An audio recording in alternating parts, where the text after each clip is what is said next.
Perfect. Hi, everyone. Welcome. I am assuming we're live now because Dan gave the signal. So, with that being said, hello and welcome to our first kaleidoscopic topic of this year.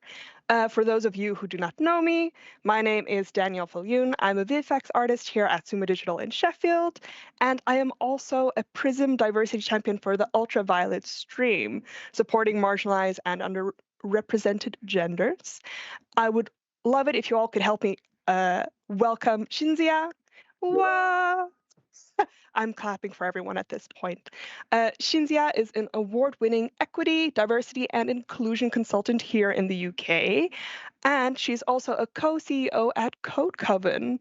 I believe her approach focuses on intersectionality. So they work across the games industry, building awareness, encouraging education, and using data to drive a culture of inclusion, knowledge sharing, and allyship. So all the good stuff. So without further ado, Cinzia, could you please take the stage and tell us a little bit about yourself? Hi everyone. I'm Cinzia. My pronouns are she, they.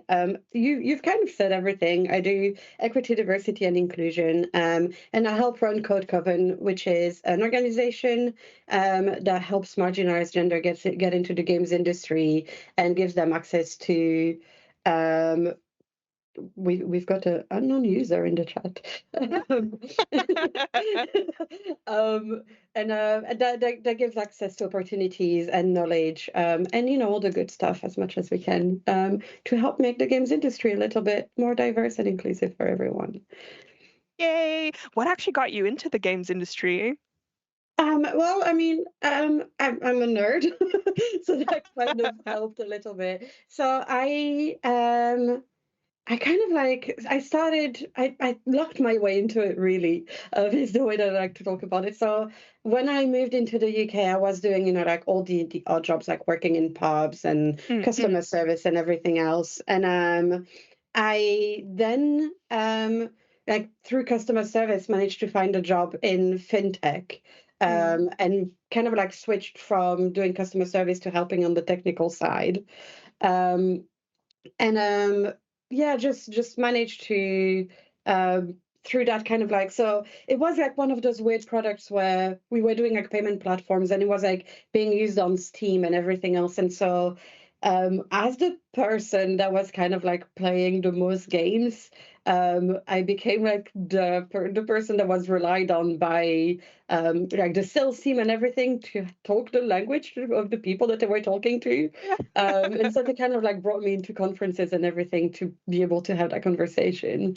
And yeah, so I kind of like, that was kind of like my first array into games. And then, I mean, that company closed and I like did a little bit of a journey, but eventually I managed to get into games on the game making side, originally doing live ops. And then, like I was in games, I started realizing that it would be nice if everyone's voices could be heard, and if people could succeed without having to fight all of the time. And so I kind of like more and more pitched myself to be doing DEI work. Started with doing an unconscious bias workshop, which I taken a few and realized that it was not only very corporate, like most of the workshops are like extremely corporate, which doesn't work for us games folks at all. And also they weren't very action oriented, and that's something that I really wanted. So I enjoyed the like data section of it, but I was like, how do we turn that into action? How do we encourage everyone to want to get into all of this? And so I did my own workshop. And that went really, really well. And then, yeah, little by little, I kind of annoyed my way into being the first person in the UK to do DEI as a full-time job in a game studio at the time. And that seems like a cool achievement, but it was only 4 years ago. So it's pretty depressing, if anything. But yeah, so I did that for a few years at a studio full-time, and then had the opportunity to join Code Coven, which I'd always absolutely loved. And so now I help Code Coven part-time and help the industry in my free time the rest of the time. Oh, that's so nice to hear. Oh, love hearing about a little bit of a journey. I'm like, yes, we love that for you. So I'm gonna assume from everything you kind of said and looking at like your background, I'm also gonna assume you're a bit of a gamer, or oh, Yeah, yeah, a little bit. So I don't particularly tend to call myself a gamer just because of the connotation of the word. that's fair. Um, but I play a lot of games. I play like, all arrays of games. I try to like do as much indies as possible. So I'm kind of like fit the definition of a gamer. But I Mm-mm. know that I don't look typically what people assume to be what a gamer is. Mm. And there's, like there's gamer and then there's capital G gamer. Fair, So yeah, that yeah. I tend to kind of say, yeah, I play games. But yeah, technically I am. Do you have a favorite one at the moment, or Um, oh boy, that I didn't expect that challenging a question. doesn't have to be your favorite? I'm still playing Tears of the Kingdom. I think I'm at like 760 Korok seeds, and I've gone too far. I've committed, so I will get to 1,000 and get the golden poop as a reward. Oh yeah. Um, so that yeah, I'm still doing that. I've been playing. I've just finished Mario Wonder, which I had a lot of fun with. Mm-mm. I'm very excited about the Princess Peach one, and I don't just play Nintendo games, by the way. But those are the Fine. ones that I've got in mind. Like the rest of the time, it was like my game of the year, and I'm sad that I've been snubbed for a lot of awards. But Sticky Business is such a Mm-mm. good game. I don't know if you've played it. It's I a have game about not. like running your own sticker shop. It's lovely. And Oh. yeah, no thoughts brain empty. And you got like lots of little lovely stories in the background of like all the people that you sell stickers to. Mm. It's nice. That's cute. Honestly, I think that sounds so adorable. Thank you so much for like sharing a little bit of like, who are you? I think we can all very much appreciate that. I would love to hear more about like your work. I think loads of people that have probably joined, maybe they haven't heard of like Code Coven before. So would you mind telling us a little bit about Code Coven?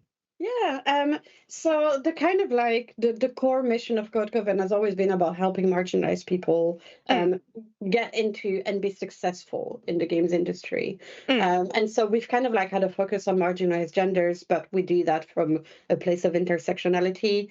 mm. I'm going to go back a few steps and define intersectionality for people All that good? don't know. But I'll finish my introduction and then I'll do that. Mm, And so we kind of like we focus on bringing access to knowledge and opportunities, and so that goes kind of like through all levels. So we've got an intro to game making course, which is basically a game dev 101, like how to make a game using an engine and everything else, and you kind of like finish with a little project. But we mm. go all the way to kind of like doing accelerators.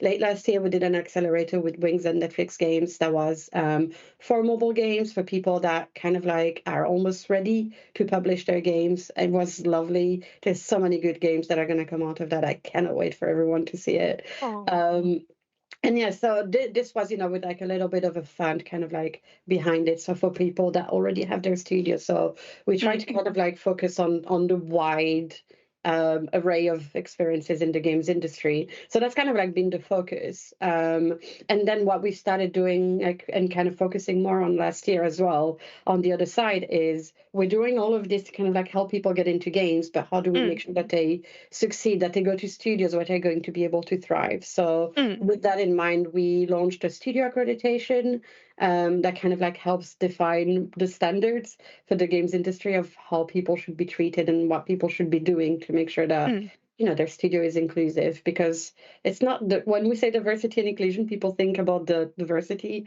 and forget about the inclusion part Yeah. a lot of the time. So it's kind of like focusing on that, and so this is why I'm here, and why I try to and everyone at Code Coven tries to speak as much as possible about what it takes to make a studio inclusive, to think about equity, and kind of like just making sure that everyone kind of like shares in that knowledge, and that we share it, so that we can have the best games industry we can possibly be having, even though now is not the perfect time for that.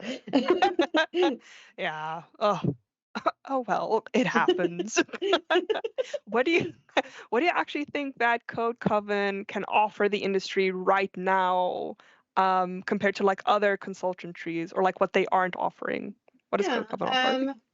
I mean, it's interesting, right? Because we are like we've gotten to be in touch with a lot of marginalized people in the games industry, Mm. and we kind of like our finger on the pulse a lot of it for people that are starting their journey or that are trying to succeed. And so we get to see, and obviously like all of us as well have experienced it, but we get to see where things are kind of like being blocked. And so that's really good knowledge that we have that we can then offer to studios. And I think that that's kind of it, right? Like a lot of the knowledge we have, that it's not going to be groundbreaking. For us, because we've been like doing that work for a few years, so we're just trying to kind of like get the baby steps in so that everyone can get to a point where we have a semblance of equity. Like we're trying to be realistic about it. But at the same time, it gives us an opportunity through that to be highlighting the studios that are going above and beyond, that are putting in the work, that that really, really are working hard to make the industry better. And we haven't had a ton of studios that we've been able to do that with. And for a good reason, right? Like we want our standards to be really high. And I think that's kind of like our big thing, is that a lot of the time when you see kind of like initiatives and consultancies, and this is not me kind of throwing shade because it's extremely important to do it, but a lot of the time it's very studio first and studio focused on like the business case and how do we bring people like how do we bring like senior leadership on board, etc. But what we try to think about is the bottom line, is who's going to be impacted. It's kind of like keeping marginalized people at the forefront of everything, and making sure that we don't kind of like blindly put our name against a studio that then marginalized people are going to be thinking that they're safe because of us kind of like being there to say that. And then we just, kind of like throw them at the walls. And that's really been our kind of like big focus, is making sure that we do this for marginalized people. We don't do this for money or for the industry to make more money on, the bodies of marginalized people, effectively. Yeah. Honestly, I think that's very nice. It's also good that you're like, oh, we hold ourselves to like a certain level. This is what it is. This is what we stand for. I think that's so good. Do you think you could maybe highlight the 3 basic aspects to a corporate or non-corporate working place that you kind of believe are necessary to make like an inclusive working environment? Yeah. And so I was thinking, when I said that question, I was thinking about it quite a bit. And my replies are not going to be specifically about inclusion, and that might sound strange, but I think there are things that lead to it. And so they're kind of like the basic. And I've really got 2 big ones in mind. And it's leading with empathy, like the skill of empathy. And it's a skill that can be taught, it's a skill that can be grown. The more empathy you show, and there's studies behind that, right? But the more empathy you kind of show, and the more you like show yourself things that will cause empathy, the more it kind of like grows. So thinking about that first and foremost, as like for the leadership team to think about how what they're doing is going to impact their people, is going to be the most important one. And then the second one, and that is for everyone at all levels, is the assuming positive intent.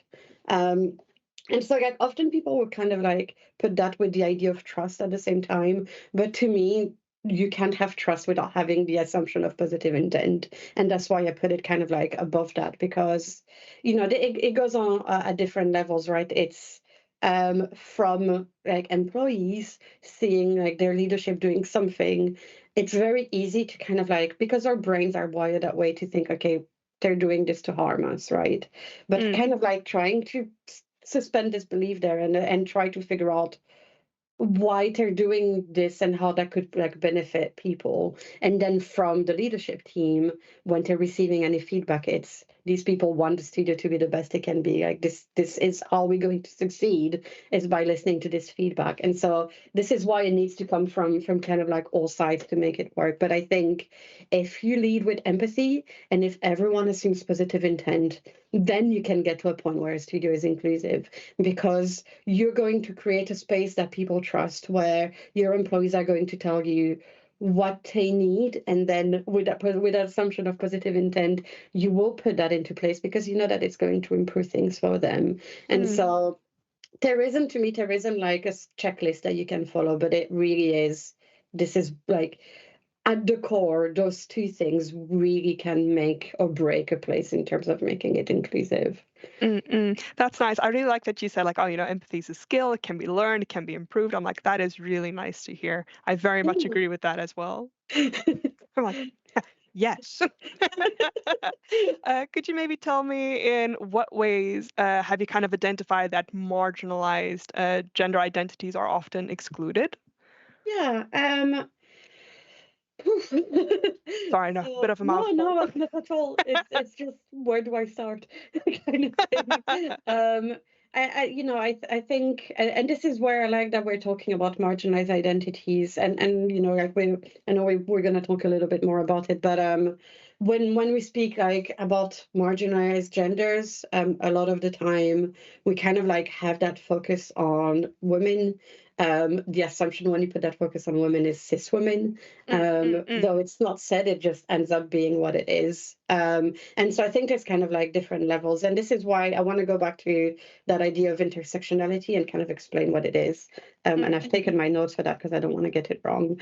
But basically, explain like M5 kind of terms, intersectionality is the understanding and acknowledgement that everyone has their own unique experiences of discrimination, oppression, and privilege. And so it's kind of like the idea of understanding that everyone kind of like suffers from the society that we live in, and everyone benefits in one way or another from the society that we live in. And so intersectionality is kind of like understanding the different layers. It's not dismissing your own experiences or dismissing someone else's experiences because they have more privilege, because, again, everyone suffers, and we should acknowledge that, and allow people to feel what they're feeling.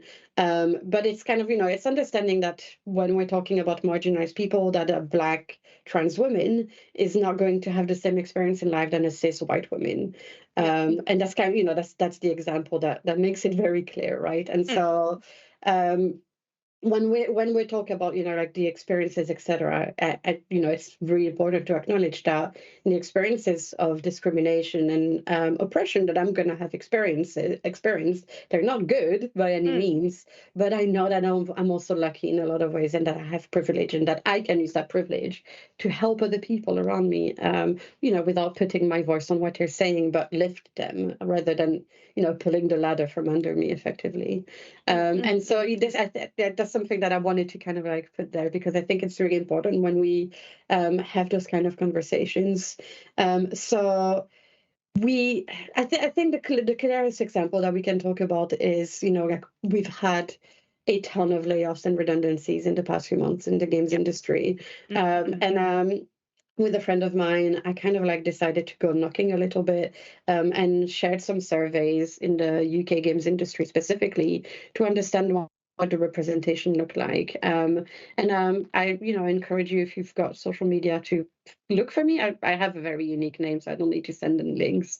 And I've posted about it very recently, but what we saw is that marginalized people were much more impacted by redundancies than non-marginalized people. And this is something that I think for a lot of people here won't be very surprising to hear, but it's a reality that we have to deal with, right? And the kind of like heartbreaking side of things that I saw as well is that because we've been talking so much, about like women in games and how we like make the industry inclusive for women, etc. What we saw is that cis, white, able-bodied, heterosexual women were at the same kind of like level of risk of redundancies that their men counterparts, so cis, white, heterosexual men. And it was the non-cis people, or the the like non-cis or sometimes not cis people, or the trans people, or the marginalized ethnicities, etc., that was so much more impacted. And so that's the kind of like experience that we have to think about, is we're all impacted by this, situation, this world on fire that we're living, but some people are going to be more impacted than others. But yeah, I don't know if that answered the question. It might be like a long turnaround way of saying yes, in a lot of ways. There's a lot of kind of like research and data out there that shows how people are impacted. So it's still a thing, and it's a thing that is currently, like, we're seeing a lot of it in the games industry. And there's that, and there's like people that are looking for funding as well are much more likely to be from non-diverse backgrounds when it comes to like receiving money. So it goes on either side, right? Like, it's difficult to keep a job. It's difficult to then make your own studio and succeed without having your own money. And it's more likely that you'll have your own money if you come from a privileged background. Snowball. Yeah. No, I get where you're coming from. To kind of jump onto something that you mentioned, like at the start of this question, where people tend to think like of like, the other gender identities. They're like, oh yes, we think of women, and then specifically cis white women. So support for women should not kind of be a barrier to support for all the other marginalized identities, but we kind of often see that it is. What is kind of your experience with this, and what is the first thing that can kind of be done to remedying it? Yeah.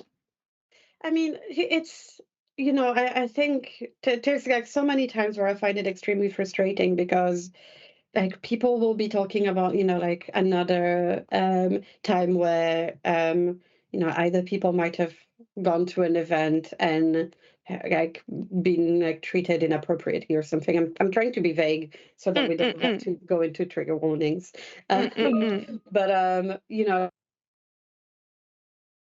kind of things, and then like what results a lot of the time, it's all right, let's make a thread of all the inspiring women in the games industry, and it takes like 5 hours before someone gets misgendered, because they're like, oh, it's a thread of women, therefore let's put all the women presenting people. So it's that, or it's like awards that are supposed to be like for that it's like a women award, but it ends up like people kind of like panic when there's a little bit of feedback, and they're like, okay, it's women or anyone that doesn't mind being associated with being a woman. And it kind of, what happens is that the people that are already most forgotten about in society get left behind.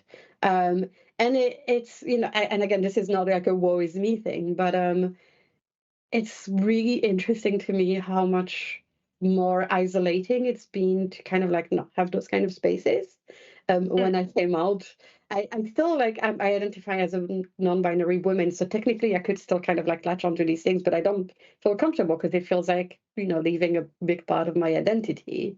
But there's a lot of spaces that just simply don't really exist anymore. There's like, even it's silly things, but even like awards that I can't nominate myself for anymore, that I could in the past, because there's just been so much focus on making like spaces for women that we've forgotten that gender is a wide kind of spectrum that goes very, very far. And so I think that there is that. It's kind of like, when you do that, you leave a lot of people behind, and those people already are left behind from society. Like in the UK, where you can't have X as a gender marker, for example. So you're forced to be misgendered. You cannot be employed and be non-binary specifically, because the HMRC doesn't allow non-binary people. So that's something that, those are all things that have to be considered. And it's not just non-binary people, right? It's trans people that don't particularly feel comfortable in those spaces, because they have not been made for trans people, to have been made with cis people in mind, and so they don't feel safe because there isn't that kind of consideration. So that's always going to be a big thing. And then when you make a space for a specific group of marginalized people, with that idea of, intersectionality in mind, it's that you don't think about everything else that might come with it. And so I like to think of the example of Code Coven, because that's something we've put a lot of care and thought into, is we've made a space for all marginalized genders. So that meant that we made sure that it was a safe space for trans people. But what we also thought about is that there is a big correlation of people that are transgender and that are also neurodivergent. And so we knew that we were going to have a high percentage of neurodivergent people coming through Code Coven. So what can we do to make the space accessible for neurodivergent people? And, it's kind of like all of this, it just amalgamates, and it's about keeping that in mind and making sure that, again, it's creating spaces that are led with empathy instead of trying to create them to address your own specific experience, which ends up happening a lot of the time. It's people being like, I've been treated like this, let me fix that for me specifically, without thinking about how other people around may be impacted in, harsher ways than you might be. Aw. I honestly, I love all the information you're giving. I'm like, yes.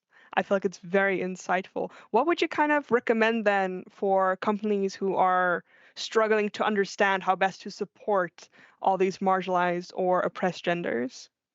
So, I mean, talk to people. Don't assume that people are going to be willing. Like I'm saying, like, talk to people with a kind of like asterisk, because if you're going to be asking people at your studio to help you with this, make sure that they are rewarded appropriately, because a lot of the time we expect marginalized people to put in the emotional labor for free of doing all that work and fixing things for you. So, there's people out there, and this is not like a pitch for me. There's genuinely loads of people and communities out there that are there specifically to help you with making your space inclusive. And there's a lot of information online.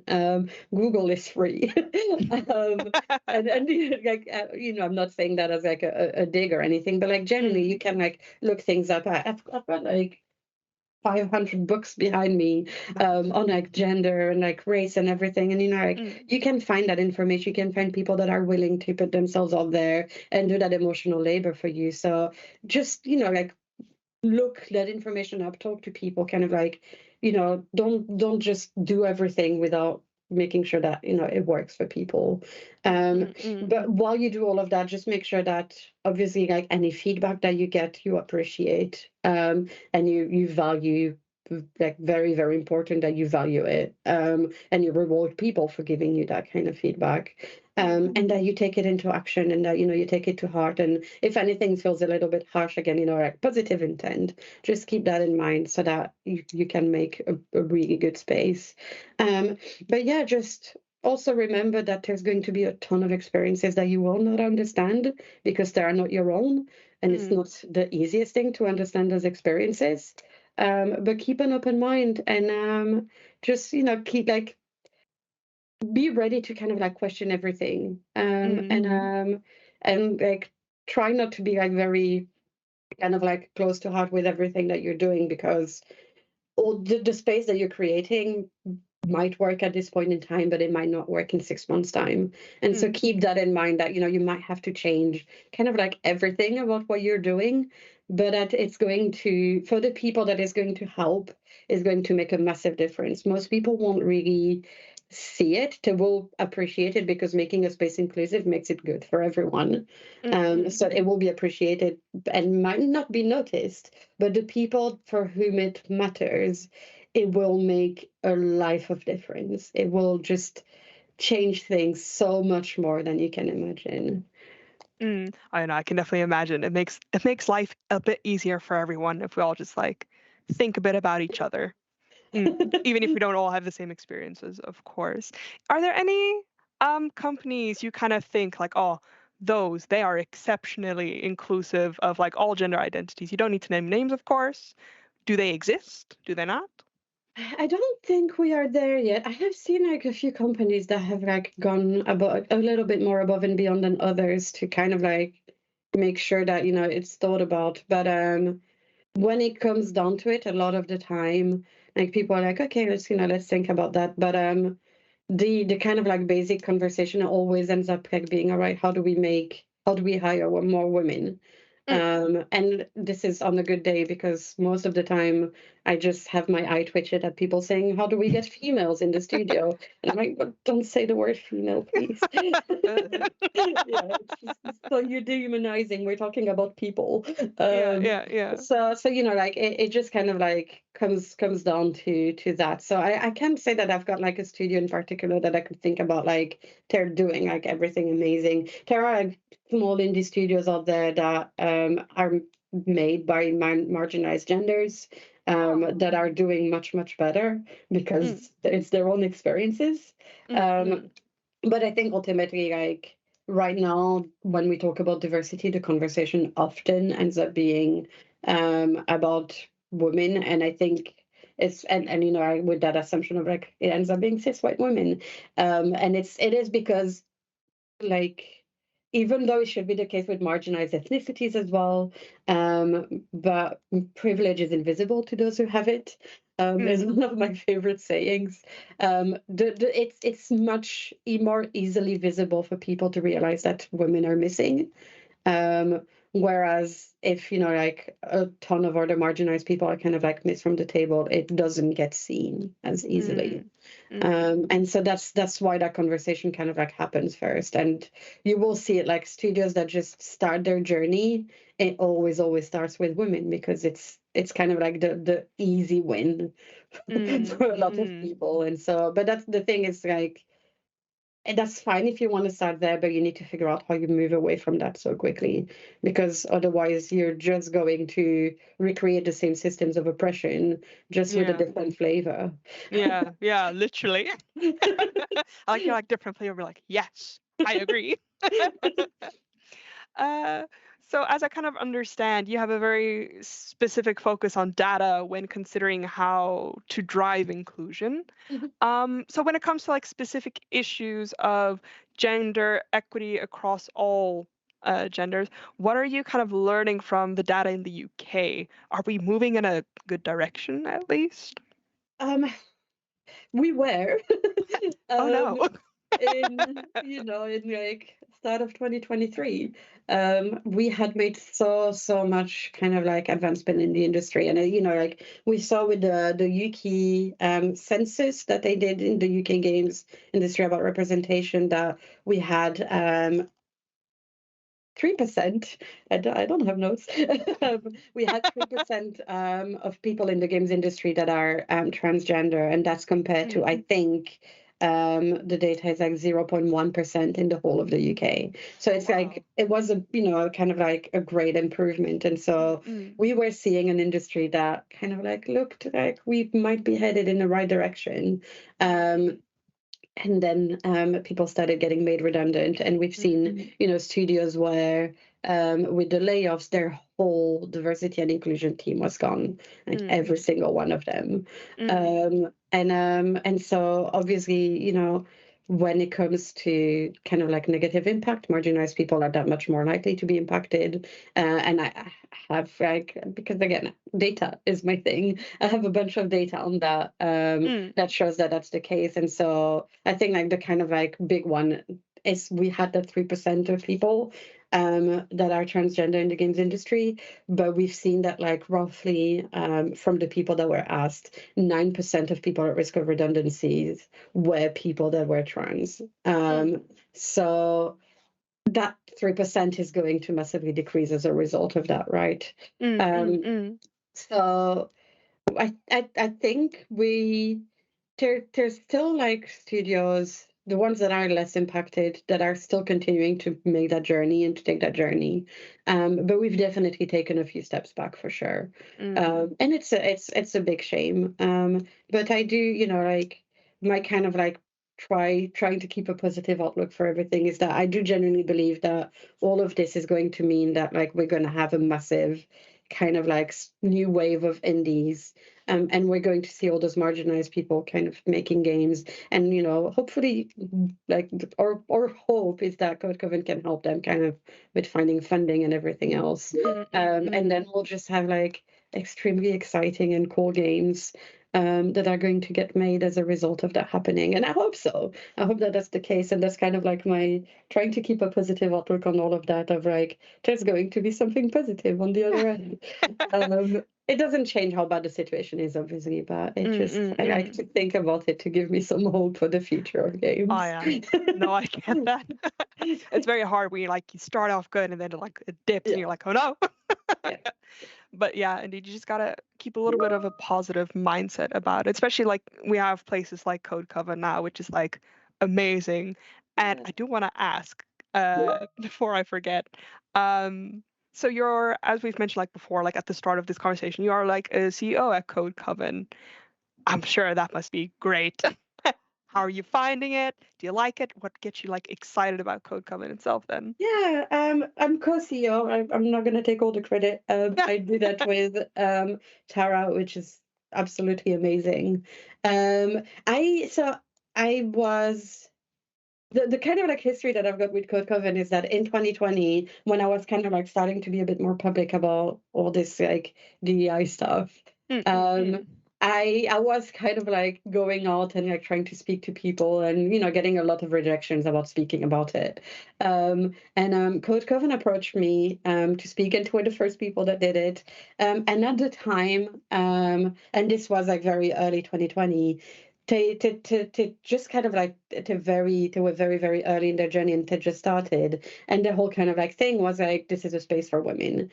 And I think it's important, I want to say it, this was also while I was still fully identifying as a woman, but I felt really strange about them, and maybe it makes sense with where I am in my journey, but I did think that it was very strange considering everything they were doing and like making it very inclusive. And so they had like this whole spiel on their website that was like for females, I went, like Tara had reached out to me to speak there, and I said, I'm super happy to speak with you, but I think that that wording on your website is not on point, and kind of I gave them feedback and encouraged them to go towards like marginalized genders and making sure that they're inclusive of like trans people and non-binary people, etc.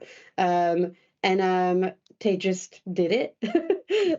Nice. They just like took my feedback on to like that's actually really, really good feedback, and they just kind of like changed everything that they were doing and started the journey of making their space inclusive for everyone of all genders, of all marginalized genders.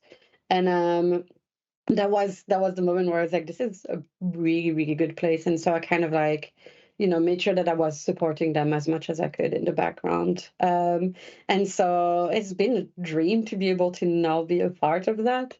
So yeah, I have really, really enjoyed it, and not only being a part of it, but getting now to lead it and to kind of help it succeed as much as possible. So yeah, no, I've really enjoyed it. I kind of what I've liked telling people is that I've been spending so much time telling people what to do to make a place inclusive, but now I get to just do it myself, and it's a lot of fun to be able to do that. And it's got challenges, and obviously, like I'm a human, so I'm going to be making mistakes along the way, but I really do enjoy that I get to create a space that feels good. That's nice. Oh man, it must be so rewarding as well. It must feel so good. You're like, yes, making a difference, striving for difference. Oh, thank you so much for like answering all my questions. We have other questions that actually popped up in chat if you're willing to answer those. Yeah, of course. I will read it out loud. Please read it as well. Yeah. The first one's a little bit long, but it's from Jess, and they kind of ask, what advice would you have for studios or companies that are looking to improve the level of diversity they have at a higher level? Like, is it as simple as just hiring from marginalized backgrounds for those higher level positions? Or how do we approach the issue that usually those from marginalized backgrounds have less experience on paper because they usually have more barriers to getting into their role and industry? Yeah, that's a really, really interesting question, and I'm going to try and condense it as much as I can. But I think that, and that will answer kind of like the second part of the question.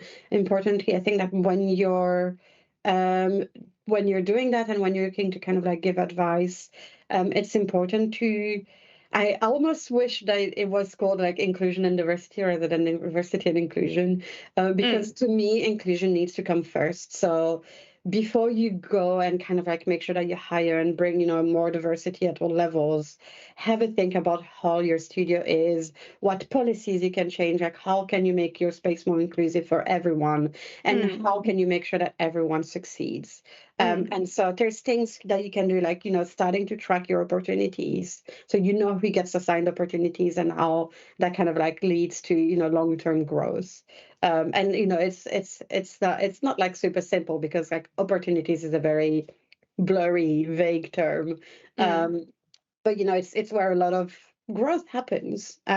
So, like looking at these sorts of things and kind of like identifying where your glass ceiling is, because if you kind of, and with what you're saying, people that are marginalized are going to have more barriers to kind of like get there. So you're not always going to be able to hire them at the level that you want to hire them at, because of that lack of experience that just exists, right? So reduce your barriers of entry so that you can kind of like bring those people in and then teach them and give them that experience, and then make sure that the path of growth is addressed as like a very important thing. Because if you bring people in, no matter like, how senior, like even if you reduce the barriers of entry to bring someone in at a more senior level and, teach them, they need to be in a position where they're allowed to succeed. And so that means looking at everything that your studio does to make sure that, like people are well protected and they're given a chance, like, to talk in meetings without being interrupted, and to be given the right opportunities for them to grow, to be given access to knowledge, access to mentorship, etc. Like it's a big thing, but that should be the focus. And once you do that and you talk about it externally, the marginalized people are going to apply at your studio, because the work will speak for itself. And so marginalized people bring marginalized people in because we stick together, and we talk about it. And so that's going to be, making your studio more inclusive by virtue of making your studio more diverse by virtue of having it be very inclusive. And, like marginalized people are going to want to work for a studio that has marginalized leadership. And so if you create a place where you allow people to get to that top level, then they're going to be bringing more people with them. Oh, that's nice. Such a nice answer. I was like, oh, I also love when you're like, oh, bring them in, reduce the barriers, bring them in, teach them. I was like, yes, like what we should be doing. Everything has a learning curve anyway. So it's like, oh, everyone should have a good opportunity to do so. Another question we have. Do you have any advice for women new to the industry? I've loved games for a few years and I'm new to sumo, but sometimes I feel very imposter syndrome. Yeah, imposter syndrome is another big one.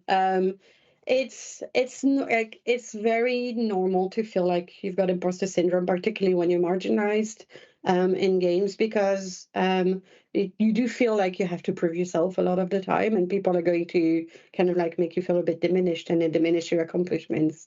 So that imposter syndrome is going to happen naturally as a result of all these extra things. But it's that plus the fact that, we're in a creative industry, it's very easy to compare ourselves to someone that does our job just 10 times better, because, like there's going to be different levels of experience, and people at all levels will have imposter syndrome. But there's a few things that you can kind of do. And like my favorite tip is learn to get good at listing your accomplishments and at talking about like what you've accomplished by yourself. And so if you're new in the games industry, you've broken into the games industry, and that's very difficult. So you've already got like, a massive achievement and something that a lot of people try to be doing under your belt. So congratulations on that. That's really cool. So that's the start. But like, keep a track. Like whenever you do something that you feel proud of, just write it down. And then when that imposter syndrome starts hitting, look back at it. This is why, like, like, I've got some awards there that I'm very proud of, but I got them because I was nominating myself for them because I was using that as a way to remember my accomplishments and to like remember to shout about what I was doing. And the more you do it, the easier it gets. But remember that like non-marginalized people, though they will have imposter syndrome, talking about their accomplishments is much, much easier. So sometimes like I like to say just cosplay as like a James or a John or like, just like see like what would a person that isn't that marginalized do. And just pretend that you're them for a minute and then do it. And then just, go back to your own persona if you want to. After that, if you like it, if the shoe fits, feel free to keep walking in it. Like just have a think about like how people would, not have struggle kind of like taking credit or talking about accomplishments, and try to do that. And do it in the third person if it makes it easier. That's how I used to do it, because it felt awful talking about myself in the first person. So sometimes I just do it in the third person, and then like you're talking about yourself, but it's not really you, and it makes it slightly easier. So yeah, just talk about your accomplishments is kind of like the good start to the journey of beating imposter syndrome a little bit. I think that's so nice. I feel like that's such a handy tip because like loads of people struggle with imposter syndrome, of course. So reminding yourself, hey, I did this. This is good. I'm not as bad as I think I am. Yeah. Yeah, we have some more questions. This one is a bit longer.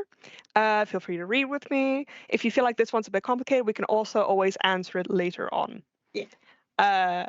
So Ben has written, when you mentioned that 9% of those exposed to redundancy were trans, compared to 3% of employees being trans, how does that 9% relate to the level that these staff are employed at?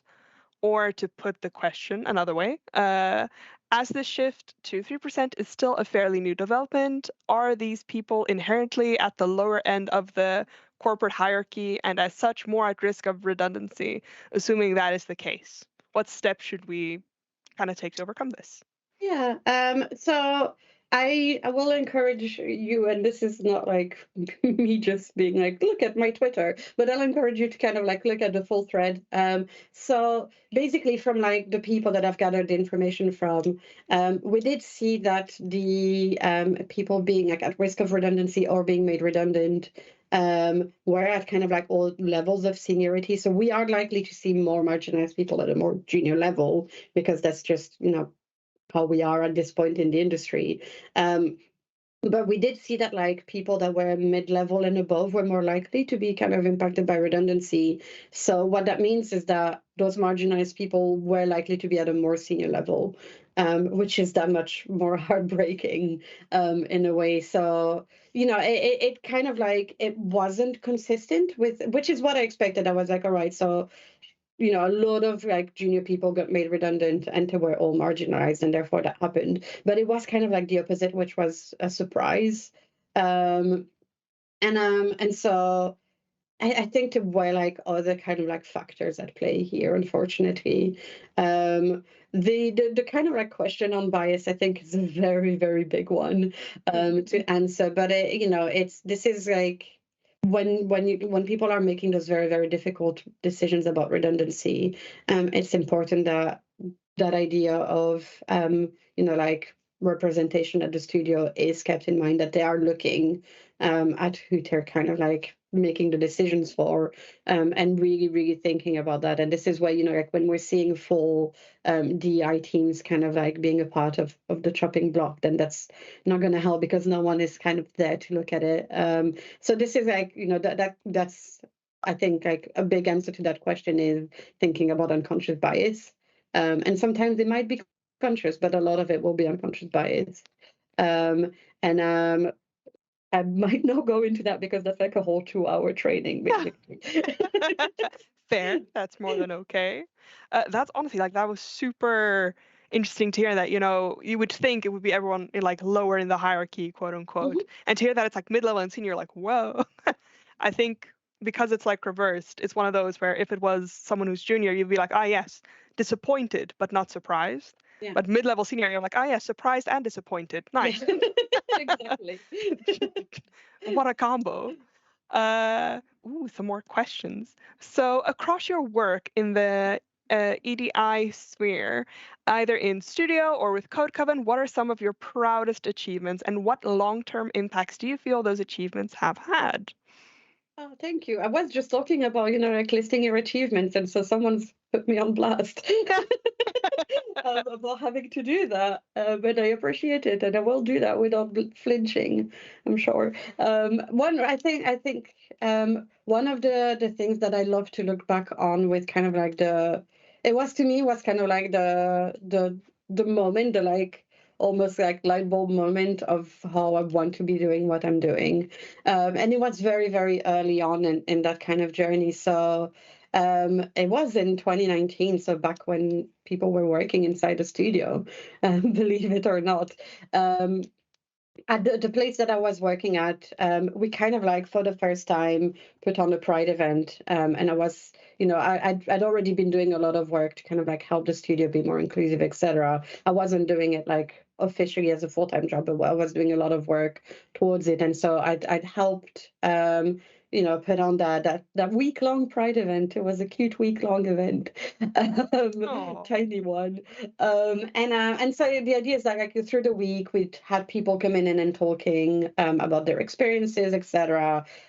We had like talks about how to make like the place inclusive for LGBTQIA plus people, etc. And so we kind of like finished the week with I think it's a thing that still like studios do is like the like instead of doing like a dress up Friday, like fancy Friday for Pride, we did a come as you are Friday. And the idea is that, like come as it feels natural to you, as kind of like a riff on that concept with, raising money for charity, doing that. And so one person at the studio used that opportunity to come out as gender fluid to the whole studio, and so came as the gender that they weren't presenting as. And they were like, all right, this is me, this is who I am, and just like felt safe enough and felt like the space had been created for them to be able to do that. And they just they were themselves, they were proud, they were happy, they got like so much support from everyone around, and it felt extremely lovely. And to know that I'd managed to help kind of like create a space where someone was able to be themselves without fear of retribution or retaliation. And that's something that I look back on so fondly, because it was it was something that was so new for the studio, and people just like accepted it with open arms and kind of like learn more about what it means to be gender fluid, etc. And a lot of it was shared through that little moment. And so I don't know that it like I don't know about the long-term impact, but I know that like, and this is what I was saying, like you might not see the long-term impact because it's not easy to see them, but for that person it was life-changing. And ultimately that's what matters to me, is that like these things will make like the workplace and make existing a little bit more bearable as a result of something like this. So that was the moment where I was like, I'm doing this for a living. Oh, honestly, that is so nice to hear. That also, that was the outcome of it. I'm like, oh, yes, Yeah. they get to feel comfortable enough to be themselves. I'm like, that is lovely. Honestly, my invisible hat goes off to you. Good job. Oh, thank you.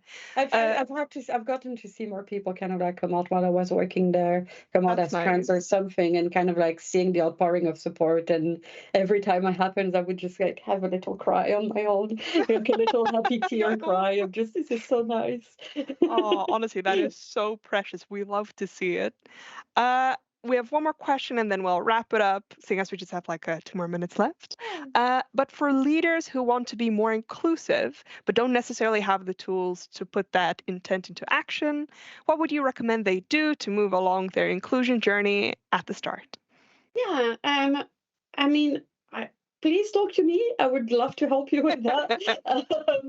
I mean, there's there's a ton of kind of like resources that you can find. There's like basic courses that teach you, like the basics of even like the legal stuff, because the Equality Act in the UK is actually like requires you to do quite a lot of active work towards like making the workplace inclusive, and it's changing in October and is going to be a lot more harsh for studios that I'm putting in the work, which is cool. I'm excited about that.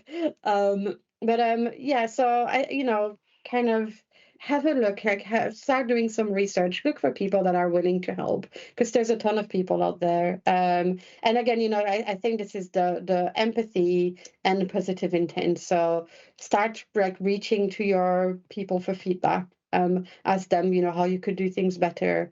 And then you might be getting feedback that feels a little bit harsh, but keep that positive intent in mind.